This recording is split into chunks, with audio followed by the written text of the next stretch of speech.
अनंत कल्याण की करता तीर्थंकर परमात्मा के देव केवल नाम की प्राप्ति के पश्चात धर्म तीर्थ की स्थापना की भव्य जो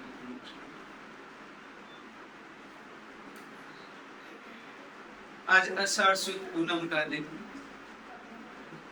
जिन शासन में 3 तत्व बताए, देव तत्व, गुरु तत्व और धर्म तत्व।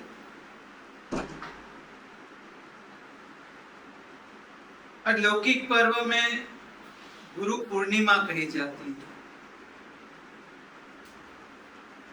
फॉरेन के कल्चर में कहीं मदर्स डे होता है, लेकिन भारत में मातृ दिन कभी सुना है? यहाँ तो कायम के लिए माता पिता का सम्मान होता है, उसके लिए कोई दिन देखने की जरूरत नहीं होती है। वैसे यूं तो जीवन में कायम के लिए गुरु के प्रति बहुमान, आदर, प्रेम, मस्तक झुका हुआ होना चाहिए, लेकिन आज एक निमित्त से भी लोग गुरु तत्व को जाने, पहचाने, उसके निकट आए, इसके लिए जगत में आज का दिन आश्विन शुक्ल पूनम गुरु पूर्णिमा के दिन से याद किया जाए। गुरु के साथ पूर्णिमा क्यों जुड़ी? क्योंकि जहां गुरु है वहां कायम के लिए उजाला है, वहां कभी अंधेरा नजदीक भी नहीं आता। इसलिए गुरु अमावस्या नहीं होती है, लेकिन गुरु है वहां कायम के लिए क्या होता है? पूर्णिमा। आज गुरु का हमारे जीवन में क्या स्थान? शास्त्रकार भगवंत कहते हैं, गुरु बने बिना आज तक अनंत आत्माएं मोक्ष में गई हो सकती है, लेकिन जीवन में गुरु बनाए बिना एक भी आत्मा का कल्याण ना भूतकाल में हुआ है, ना वर्तमान में शक्य है और ना ही भविष्य में। कई लोग पूछते हैं कि गुरु की जरूरत कहाँ पड़ती है, और ज्ञानी भगवंत कहते हैं कि कहाँ गुरु की जरूरत नहीं पड़ती। प्रश्न दोनों का समान है, खाली शब्दों के ऊपर भार कहां देना, उससे अर्थ पूरा बदल सकता। वो ब्राह्मण का लड़का घर आया, उल्टियां हुई, दस्ते लगी, और पिता ने एक झापड़ लगाई। वो जब तुझे यजमान पिरसते हैं, तुझे बोलना बस बस बस। मैं देख रहा था कुछ बोलता ही नहीं, बस वो डालते जा, तो हैरान हो रहे, तबीयत बिगड़ रही है। दूसरे दिन वो लड़का गया और यजमान ने 4 लड्डू फिर से बड़े बड़े, और लड़के को पिता की बात याद आई, और उसने 2 बात एक साथ में याद आई। एक तो क्या कहना बस, और दूसरा कभी भी यजमान के आगे नम्र बनकर रहना। और उस लड़के ने कह दिया बस। समझ रहे हो ना? शब्द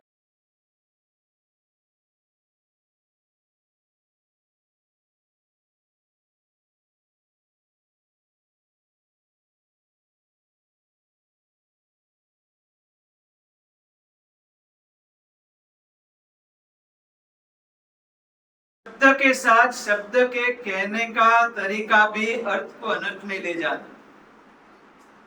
आज के जमाने में प्रश्न होता है कि गुरु की कहाँ जरूरत है। ज्ञानी भगवंत कहते हैं कि कहाँ गुरु की जरूरत नहीं, वो बताओ। शिक्षण के क्षेत्र में इतनी सारी टेक्स्ट बुक है, गुरु बिना चल जाएगा। मेडिकल के सेक्शन में आज इतनी सारी दवाइयां है, डॉक्टर बिना चल जाएगा। क्रिकेट के क्षेत्र में इतनी सारी पुस्तकें है, लेकिन जब तक पर्सनल कोच नहीं होता, क्रिकेट में जाओ, जिम में जाओ, स्कूल में जाओ, हॉस्पिटल में जाओ, दुनिया का कौन सा क्षेत्र है जहां आप गुरु के बिना आगे बढ़ सकते हो? तो ये तो अध्यात्म जगत, अदृश्य जगत में प्रवास करना है। उस जगत में जिसने प्रवास कर लिया है, पहले उस जगत का जिसको परिचय हो चुका है, ऐसा कोई अपने पास गाइड भूमिया न हो, और इस अदृश्य जगत में हम प्रवेश करें, कहीं यहाँ भी भटक जाए।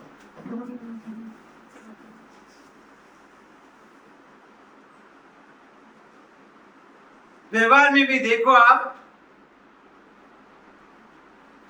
आपके ऊपर ज्यादा निकटता, ज्यादा उपकार किसका? पीएम मोदी का या आपके लोकल विधायक का? पोस्ट में पीएम मोदी शायद ऊपर होंगे, लेकिन अपनी दैनिक जीवन में, अपनी जरूरियात में, अपने पास में रहे हुए व्यक्ति ही अपने ज्यादा काम आते हैं। ग्रंथों में भी, शास्त्र में बात आती है, शुद्धि की अपेक्षा से परमात्मा उपकारी है, लेकिन उपकार की दृष्टि से गुरु ज्यादा निकट के उपकारी है। परमात्मा की अपेक्षा से भी गुरु कायम साथ रहते हैं। आज परमात्मा का उपकार तो हमें कहीं ना कहीं नजर में आ रहा है, परमात्मा की भक्ति, सेवा, उनके प्रति आदर बहुमान, लेकिन सदगुरु भगवान के प्रति अपने हृदय में उनका उपकार अपनी दृष्टि में कितना आता है, अपने स्मरण में कितना उतरता है। शास्त्र में 4 प्रकार के परमात्मा बताए। पहले परमात्मा यानी रूप परमात्मा, यानी परमात्मा की प्रतिमा, छवि, फोटो, मूर्ति, ये सब क्या है? रूप परमात्मा। रूप परमात्मा की आराधना से आज तक अनंत जीव तर गए।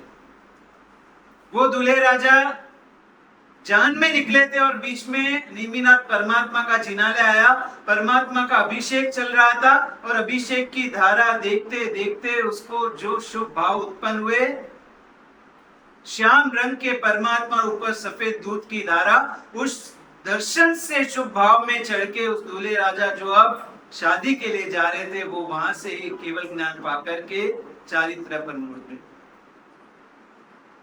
रूप परमात्मा की आराधना से भी अनंत जीवों का कल्याण हुआ है। दूसरे नंबर पर शब्द परमात्मा की आराधना, यानी कि ज्ञान, प्रद।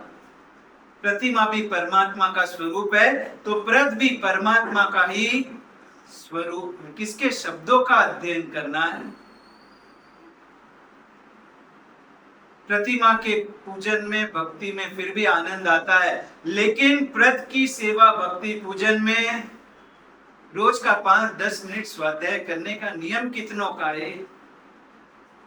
आप कहोगे कि गुरु महाराज हमें कुछ इस उम्र में चढ़ता नहीं। हम राजस्थान चातुर्मास गए थे, वहां से पर्यूषण कराने गुरुदेव ने एक गांव में भेजा और उस गांव में करीबन 61 व्यक्ति सब प्रदेश से अपने गांव में खाली पर्यूषण करने आते हैं। और उस समय 60 व्यक्तियों में सभी सूत्रों के आदेश एक बड़ी उम्र के काका मांग रहे थे। तब हमने पूछा, काका आपने ये सब सूत्र बचपन में पढ़े? तब उन्होंने कहा, नहीं नहीं नहीं, मैं तो बाय प्रोफेशन डॉक्टर हूँ। भाईकला में जैन मंदिर के पीछे मोतीशा जैन मंदिर बहुत ही प्रसिद्ध है, उसके पीछे जैन सोसाइटी में मेरा घर है। बचपन से कोई ऐसे सूत्रों का अभ्यास नहीं किया। एट द एज ऑफ 80 मेरा लड़का भी डॉक्टर, बहू भी डॉक्टर, पोता भी डॉक्टर।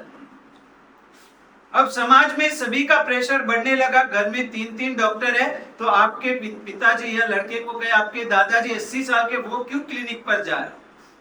लेकिन मैं क्लिनिक पर इसलिए जा रहा था कि मेरे हाथ पैर चलते रहे, मैं अपने आप को इन्वॉल्व रख सकूं। लेकिन अब बच्चे और पोतों ने आग्रह किया, नहीं दादाजी, नहीं पिताजी, आपको अब क्लिनिक छोड़ना पड़ेगा। और मैंने घर पर रुक गया। जिस दिन पहले दिन क्लिनिक बंद करने के बाद मेरी सुबह होगी, उस दिन मेरे पास एक बड़ा शून्य था जीवन में। मैंने अपनी पत्नी से कहा, अब मैं करूंगा। वो व्यक्ति डॉक्टर भवनलाल अपनी आप बीती सुना रहा है।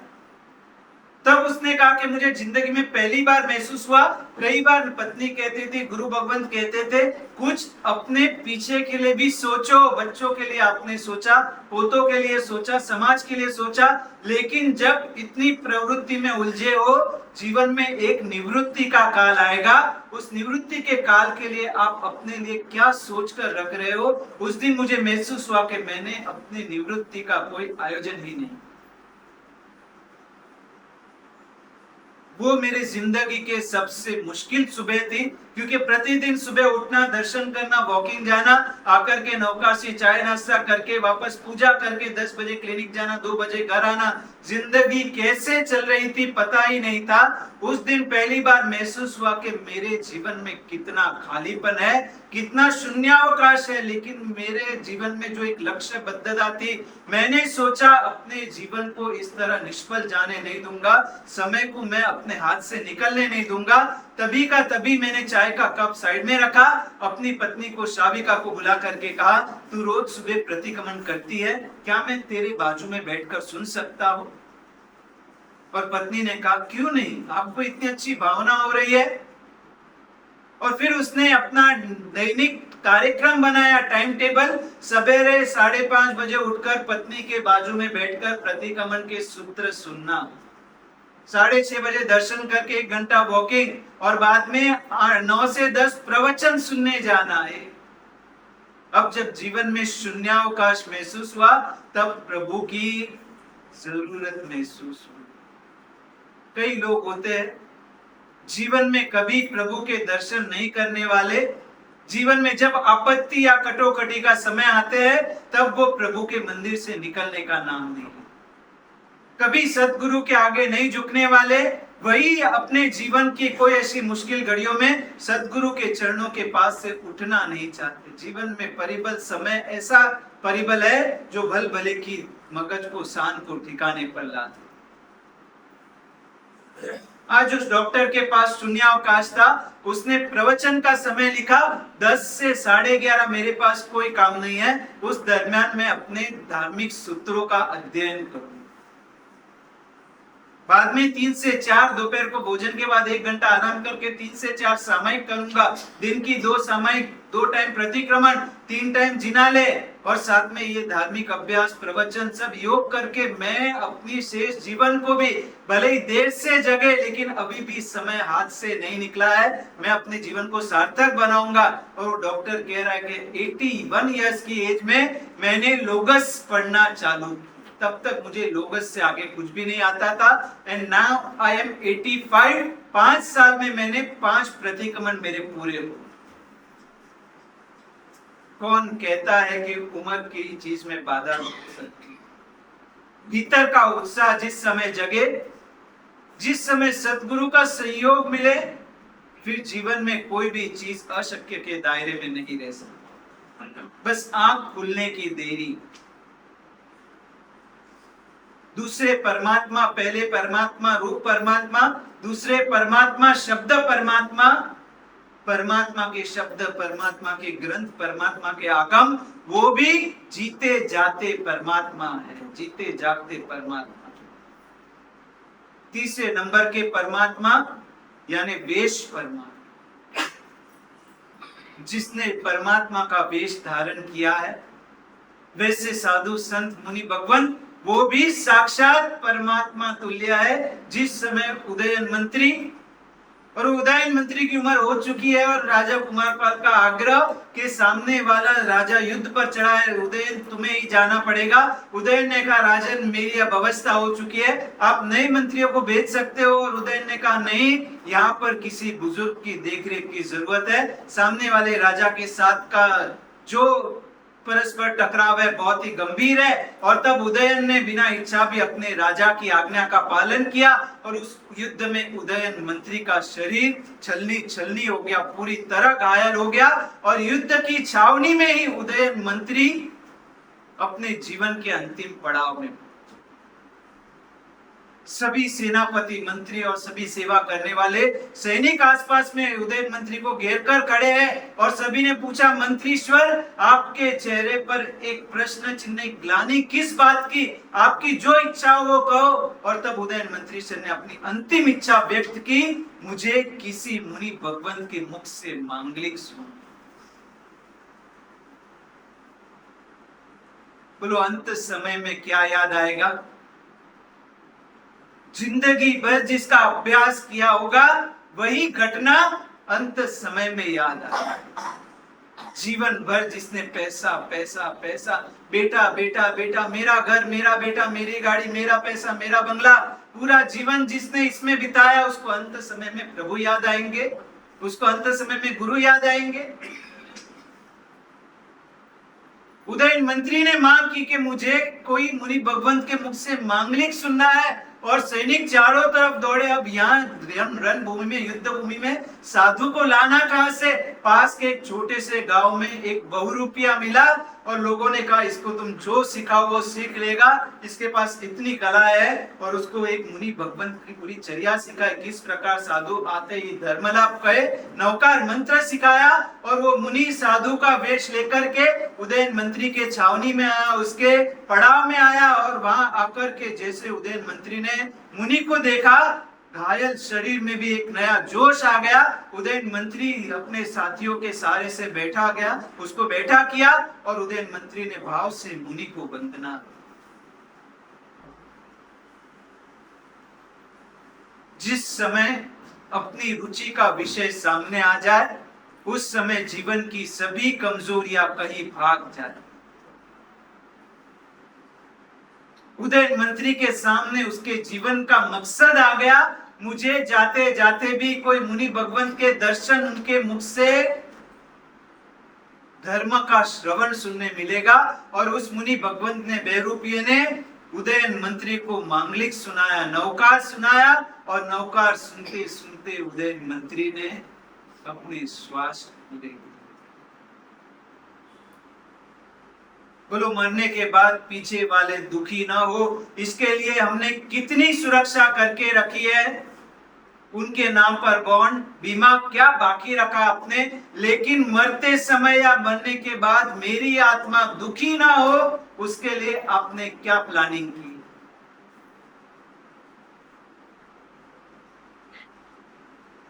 हमारे एक महात्मा की संसारिक बात, उनकी दादी बीमार थी और मुंबई रॉयज हॉस्पिटल में भर्ती थी और आईसीयू में भर्ती। उस समय सुबह 4 बजे आईसीयू में से नर्स बाहर आई और उस महात्मा जो उस समय उनकी दीक्षा नहीं हुई थी, उनके माताजी के साथ बाहर सेवा में थे।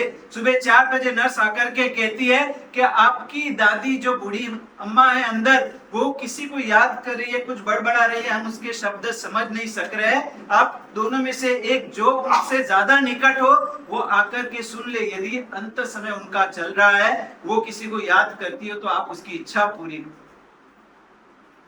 और उस समय उस महात्मा ने, उस युवा ने कहा मम्मी मैं जाऊं, और मम्मी कहती है नहीं नहीं बेटा तू रहने दे, मैंने दादी को 40 साल सेवा की है, मैं उनकी रग रग से वाकिफ हूं, वो क्या बोलना चाहती है, किसे याद करना चाहती है, मैं उनके होठों के हलचल से भी उन्हें समझ सकती।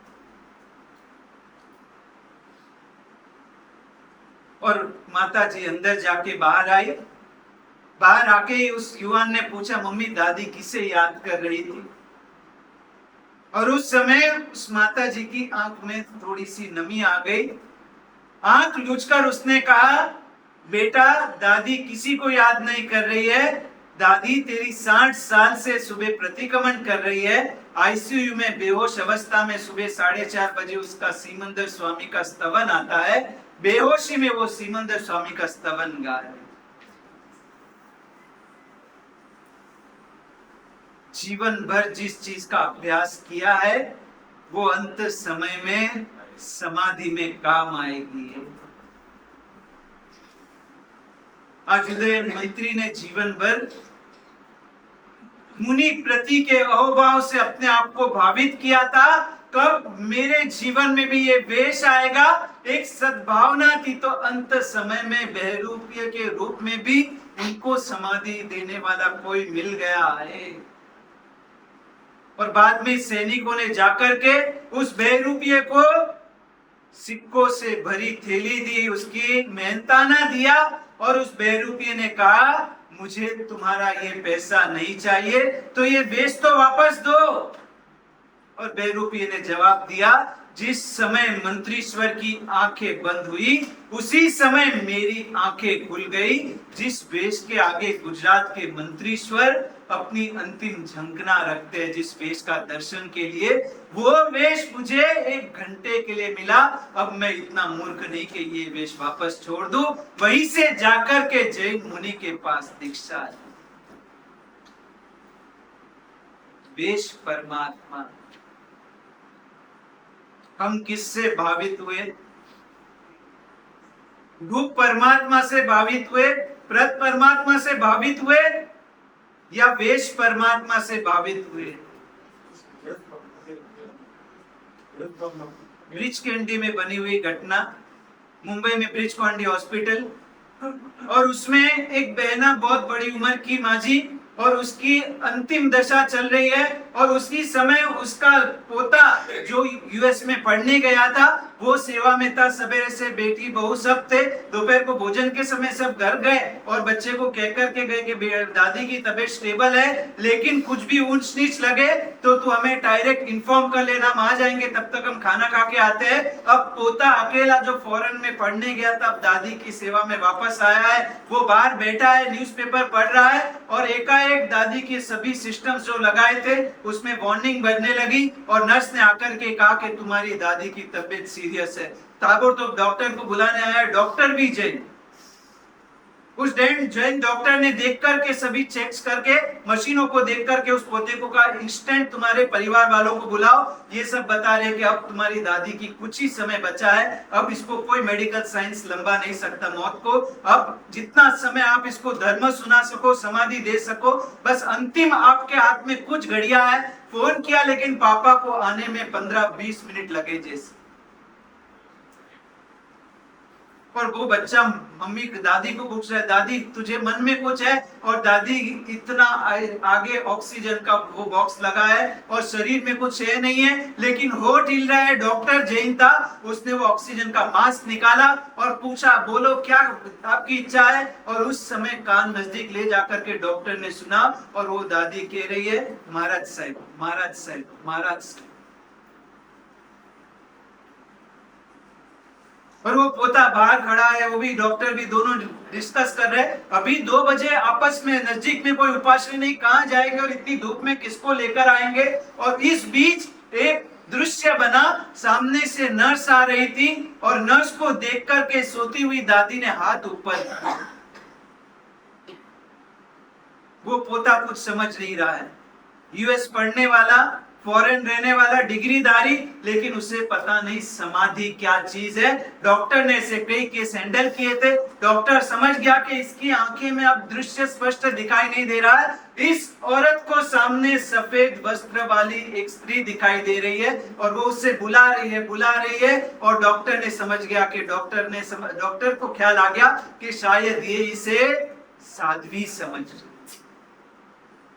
तुरंत डॉक्टर ने उस नर्स को बुलाया और नर्स के हाथ में रेड कलर का बाउल दे दिया। डॉक्टर ने पास में एक बाउल पड़ा था दवाई का, वो खाली करके दे दिया और वो बाउल लेकर के नर्स आई और डॉक्टर ने माँ जी को खड़ा किया, साथ में उसका पोता है और माँ जी को डॉक्टर कान में कह रहा है माँ जी महाराज साहब आ गए, महाराज साहब आ गए। और माँ जी जो अब हाथ जिसके साथ में सब सिरिंज लगी है, सब वेंस लगी है, वो हाथ धीरे धीरे उठाया और ऐसी कर रही है और वो उसका पोता कहते सर डॉक्टर ये क्या कर रहे हैं हाथ को। और तभी डॉक्टर ने कहा देखो बाजू के पेशेंट के यहाँ पर एप्पल के कुछ पीसीस रखे, वो इसके हाथ में दो, और वो हाथ में एप्पल के पीसीस दिए। माँ जी ने देखे इतना खुश हुआ और वो नर्स के रेड बाउल में साध्वी को लाल पात्रे में एप्पल बोराते हो, इस सद्भावना से हाथ में से एप्पल गिरे और माँ जी की सांस भी वही पूरी हो गई। और वो डॉक्टर की आज आंखें भर आई कि बहुत से मृत्यु को देखा है लेकिन ऐसी धन्य मृत्यु मेरे पूरे करियर में पहली बार।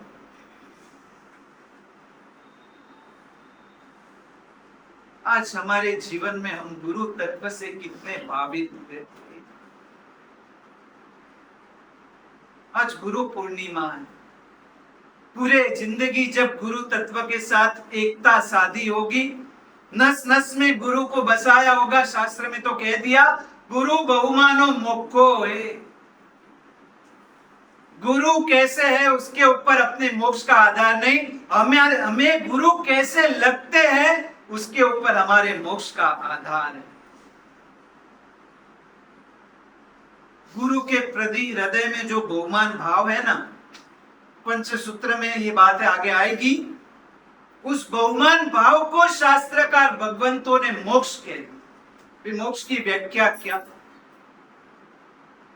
जिस कारण से जो काम होता है ना, व्यवहार में भी उस कारण को वो काम का ही दर्जा दे दिया जाता है। जैसे घी से आयुष्य बढ़ता है तो आयुर्वेद में घृतम आयुष्यम, घी ही आयुष्य है। अरे घी का आयुष्य, ये तो घी है, लेकिन घी से आयुष्य बनता है तो घी को ही आयुष्य कहती।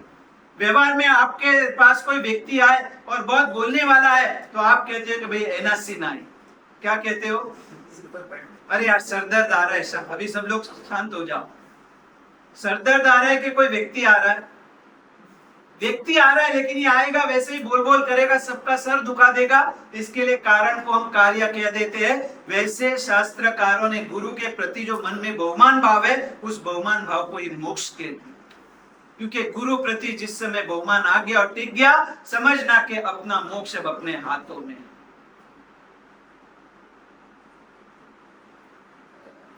चंड रुद्राचार्य, आपने नाम सुना हो, संवेगी आचार्य भगवान थे। लेकिन कोई कर्म का उदय, वो अपनी कमजोरी को जानते थे कि वो कोई भी छोटी घटना से बहुत जल्दी चिढ़ जाते थे, गुस्से में आ जाते थे। इसलिए आचार्य भगवान स्वयं रूम में बैठते थे और शिष्यों को बाहर बैठा। अब बाहर शिष्य बैठे हैं, स्वाध्याय कर रहे हैं, और वहां पर कुछ युवान अपने एक मित्र की जान में आए थे। लग्न की जान थी और अभी फ्री समय था, तो लग्न जिसका था वो दूल्हा और उसके मित्र सब यहाँ वहां घूमने निकले। और ऐसे माहौल पे सबके मन में भी कैसे भाव चलते हैं, मौज मजा मस्ती, सातवें आसमान पर उस समय तो दिमाग होता है। किसी ने कहा चलो चलो साधु भगवंत है, जाकर के यहाँ थोड़ी टाइम पास करते हैं। और सभी उपाश्रय में घुसे और वंदन करके कहा महाराज साहब साता में हो, महाराज साहब साता में हो। और उस दूल्हे को हाथ आगे धक्का करके सबने कह दिया, बच्चों ने, महाराज जी इसे दीक्षा लेनी। वो दूल्हा तो देखते रह गया, भाई किसको दीक्षा लेनी है? महाराज जी इसको दीक्षा लेनी। इसका सब दोस्त लोग करते ना एक दूसरे को। और शिष्यों ने देखा कि इनको मस्ती चढ़ी है, अभी हमारे गुरु महाराज के पास भेजते, 2 मिनट में सब शांत हो जाएंगे। गुरु महाराज इतने कड़क है, इतने गुस्से वाले हैं, और अंदर भेजा दीक्षा लेनी। हमारे गुरु महाराज बहुत प्रेमवाल है, बहुत अच्छे, अंदर जाओ एक बार। इतने शांत है, इतने तुमको प्रेम देंगे। और अंदर गए, अंदर गुरु महाराज को देखा और गुरु महाराज बोलो क्या है? गुरु महाराज वंदन करने आए। वंदन किया और बच्चों ने उसको वापस धकेला के, गुरु महाराज इसको दीक्षा लेनी है। वो कहते हैं नहीं नहीं नहीं, कोई दीक्षा विक्षा, ये लोग मजाक कर रहे हैं। और गुरु ने कहा साधु के साथ मजाक करने आए हो? ये क्या मजाक करने की जगह है? और फिर दोस्तों ने वापस मजाक किए, नहीं नहीं गुरुजी अभी तो बाहर बोल रहा था, दे दो इसको दीक्षा दे दो। गुरु महाराज को लगा इसकी भी मिली भगत साथ में है, जानबूझ करके दूसरी बार कोई साधु पे हैरान ना करे। और उस दूल्हे राजा को गर्दन पकड़ ली, और ऐसा हाथ मजबूत था, गर्दन को पैरों में डाल करके सर पर लोट चालू कर दिया। 10 मिनट में तो सभी बच्चे रफू चक्कर, और पूरे दूल्हे राजा का सर मुंडन।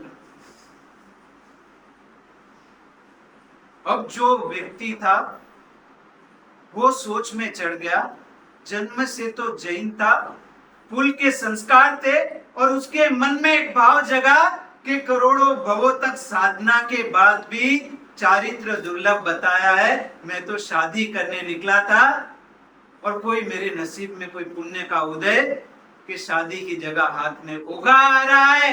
अब इस अवसर को छोड़ना नहीं। सचमुच में मुनि का वेश गुरु ने दिया और उसने मुनिपना स्वीकार। अब वो शिष्य गुरु को कह रहे, गुरुदेव संध्या होने आई, अंधेरा होने आया है, अभी मेरे माता पिता बाराती सभी लोग और लड़की वाले सभी लेने आएंगे कि इसको वापस घर ले जाओ। गुरुदेव उसके पहला बिहार कर दो, अंधेरा तो अंधेरा, वरना ये लोग मुझे वापस संसार में ले जाएंगे। और गुरु ने कहा अंधेरे में कैसे चलेंगे, मेरी तो उम्र हो गई है। नहीं गुरुदेव मैं आपको कंधों पर उठा दूंगा। और कंधे पर अपने गुरु को उठा करके अभी अभी लोच किया है। लोच करने वाले के सर पर कितनी जलन होती है, और वो जलन वाले मस्तक से कंधे पर गुरु को उठा करके जंगल के रास्ते से चल रहा है। और अंधेरे में कुछ दिख नहीं रहा है, पैरों में चप्पल नहीं है, और पैर में कुछ कांटा काकरा लग रहा है, ऊंचे नीचे हो रहा है, और ऊपर बैठे हुए गुरु को झटके लग रहे। और गुरु ने उसको पहले तो शब्दों से झाड़ा, थोड़ा देख करके चल, अंधा हो गया है। और आगे चला, पैरों में से खून निकल रहा है। और तब गुरु को लगा कि ये जानबूझ करके पहले भी मुझे हैरान करने आया, यहाँ भी मुझे हैरान कर रहा है। और गुरु के हाथ में डंडा था, अब डंडे से सर पर जोर जोर से मारने लगे। जिस सर पर अभी लोच किया है उसके ऊपर जोर जोर से प्रहार हो रहा है। सीधा चल, बरोबर चल, मेरी उम्र तो देख, इसके लिए मुझे लेकर निकला हैरान करने के लिए, तू आया ही है मुझे कष्ट देने के लिए। ऐसे शब्दों के प्रहार, लाठी के प्रहार, और सर में से खून की धारा निकल रही है। और इसके बीच वो दूल्हे में से मुनि बना हुआ जीव सोच रहा है, मेरे गुरु मेरा कितना ध्यान रखते हैं, मैं कहीं गलत रास्ते पर न चला जाऊं। ऐसे गुरु तो भवों तक भी नहीं मिले। अंधेरा बढ़ रहा है, तकलीफें बढ़ रही है, और एकदम बीचों बीच वो युवान एकदम बरोबर चलने लगा। कोई ठोकर नहीं, कहीं ऊंच नीच नहीं। और थोड़ी देर बाद गुरु को शंका गई, ए भाई तू अभी तो इतनी ठोकर खा रहा था, इतना तेरा पैर कहीं ना कहीं भटका रहा था, और अभी तो एकदम सरल चल रहा है, तुझे क्या सब कुछ दिख रहा है? और शिष्य ने कहा, हाँ गुरुदेव आपकी कृपा से। और गुरु नीचे उतर गए, सचमुच बोल क्या दिख रहा है तुझे? गुरुदेव मुझे तो समस्त सृष्टि दिख रही है, लेकिन इस अंधेरे में कैसे? तुझे क्या हुआ है? और शिष्य ने तब कहा, गुरुदेव आपकी कृपा से मुझे केवल ज्ञान है।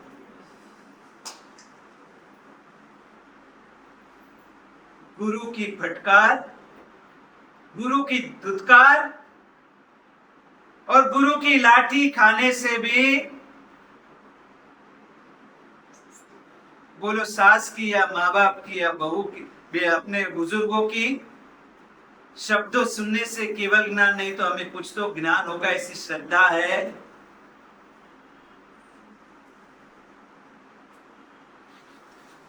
गुरु तत्व की ताकत क्या है? व्यवहार में आप देख लो, कहीं भी जिस पुत्र को पिता ने धिक्कार देकर के घर से निकाल दिया हो, वो पुत्र कभी पिता के धन का वारसदार नहीं बन सकता।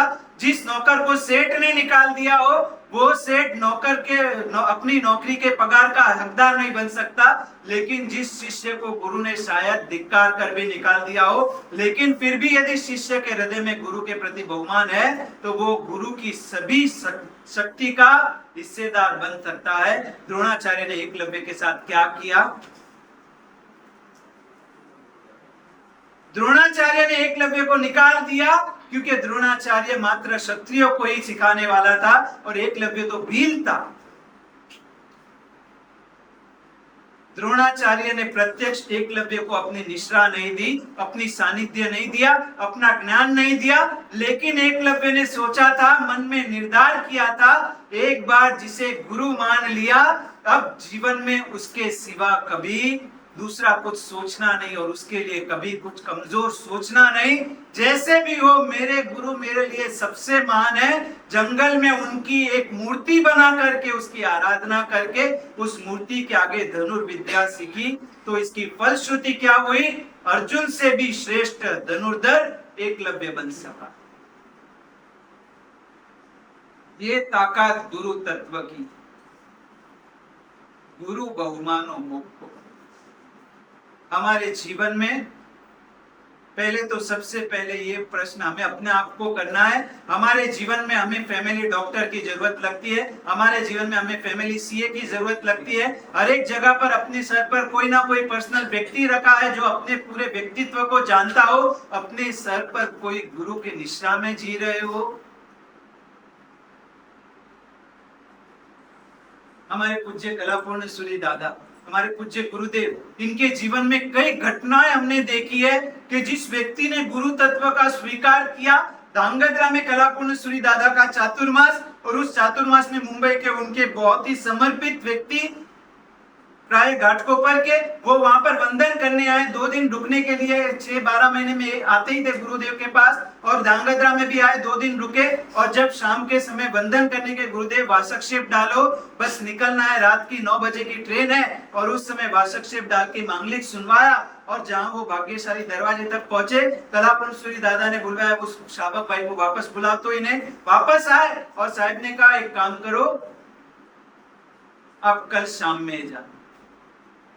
और उस श्रावक ने अपनी अनुभूति में लिखा, एक समय भी दूसरी सोच आने नहीं दी। उस समय तो ऐसी परिस्थिति थी, 2 महीने पहले बुकिंग कराओ तो भी 300-400 वेटिंग, और गर्दी जो देखो चालू डब्बे में। अपन तो तौबा पुकार दे, लेकिन गुरु ने कहा, आज की टिकट कैंसिल, कल मिले ना मिले, जो हालत होगी देखी जाएगी।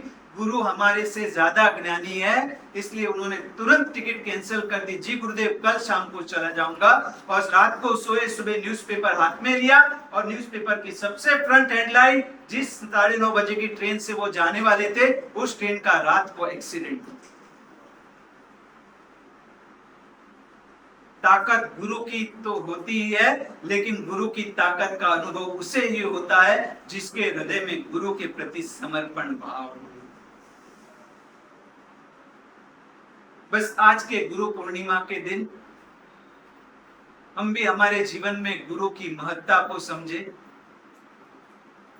शाम के समय गांव में सवेरे जब बरवाड़ पशुओं को चराने ले जाता है, शाम के समय गांव के सीमा में आकर के सभी पशुधन को वो ग्वालिया छोड़ देता है, उसके घर तक नहीं ले जाता, लेकिन गांव की सीमा में आया हुआ पशु अपने आप अपने मालिक के घर में पहुंच जाता है और बाहर खड़े रह करके जब तक उसको बांधने में न आए वो पशु आवाज किया करता है, ताकि उसके मालिक का ध्यान जाए, मालिक घर से बाहर आए और खीले से उसको बांध दे। एक पशु को भी समझ है कि मैं बंधा रहूंगा, उसमें मेरी सुरक्षा है।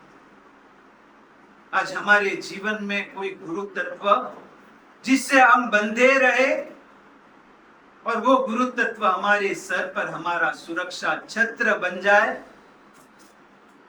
इसलिए आज की गुरु पूर्णिमा का दिन गुरु हमें 5 चीज देते। सबसे पहले नंबर पर गुरु हमें आंख देते। आंख यानी ज्ञान और वैराग्य की भेंट गुरु की तरफ से मिली। गुरु की निश्रा में आकर के कैसे हमारे भीतर ज्ञान जग जाता है, कैसे हमारा वैराग्य जगता है। गिरनार की यात्रा कर रहे थे और यात्रा में शांति भाई नाम के एक श्रावक साथ में थे और शांति भाई दोपहर के 12 बजे की यात्रा का समय, और हम सब तो महात्मा तो बिना चप्पल के और शांति भाई भी बिना चप्पल के। उनको कहा भाग्यशाली, आपको अंदाज नहीं होगा कि ये धूप क्या काम करती है, आप कुछ पैर के पहन लो। उस समय शांति भाई ने कहा नहीं नहीं नहीं गुरु महाराज, मुझे भी प्रैक्टिस। और पूछा तुम्हें प्रैक्टिस कैसे, आप तो गृहस्थ जीवन में अहमदाबाद में ऐसी गृहस्थी में आपको इसके संस्कार कैसे पड़े। और तब शांति भाई ने कहा एक बार गुणरत्न सूरी महाराज की निशा में पैदल संग किया, और वो पैदल संग में दोपहर के समय गुरु महाराज का प्रवचन होता है। प्रवचन के लिए हमारा टेंट इस तरफ, गुरु महाराज का टेंट रोड की उस तरफ। हम 3:30 बजे गुरु महाराज को प्रवचन के लिए विनती करने गए और विनती करके निकले।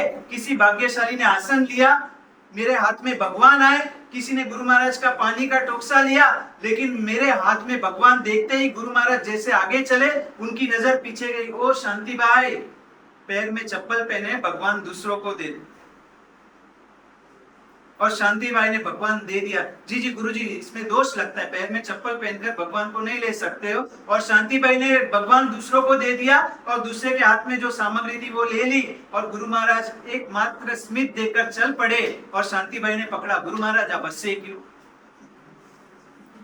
गुरु महाराज आप हंसे क्यों। और उस समय गुरु महाराज ने कहा शांति भाई, चप्पल के लिए भगवान को छोड़ दिया, भगवान के लिए चप्पल नहीं छोड़ सके। और शांति भाई ने कहा गुरुजी, उस दिन वो गुणरत्न सूरी महाराज की आंखों में से जो प्रेम निकला, वहीं पर नियम मांग लिया, गुरुदेव जावत जीव के लिए जिंदगी भर के लिए चप्पल का त्याग। एक बड़े श्रीमंत घराने के व्यक्ति सामाजिक और ऐसे ऐसे प्रसंगों पर जाते हैं लेकिन बिना चप्पल। गुरु ने आंख दे दी। दूसरे नंबर पर गुरु पांख देते हैं। पांख यानी गुरु प्रेम और जीवन में नियम देते हैं।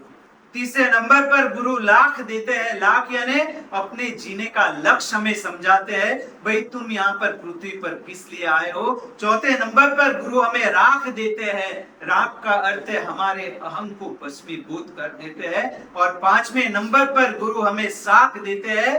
गुरु की साक्षी के बिना की गई कोई भी क्रिया जिन शासन में स्वीकार नहीं। एक छोटी से छोटी क्रिया करनी है तो भी गुरु की साक्षी चाहिए। गुरु के साइन बिना का चेक परमात्मा के दरबार में स्वीकार नहीं होगा। समझ रहे हो? आप जो भी तप जप क्रिया साधना आराधना अपने मन से करो, प्रभु के दरबार में उसकी स्वीकृति नहीं। उसी चेक पर गुरु के हस्ताक्षर पड़ जाए, आपका चेक पास हो जाएगा। बस ये गुरु तत्व की महिमा हमारे जीवन में भी आए। अब 5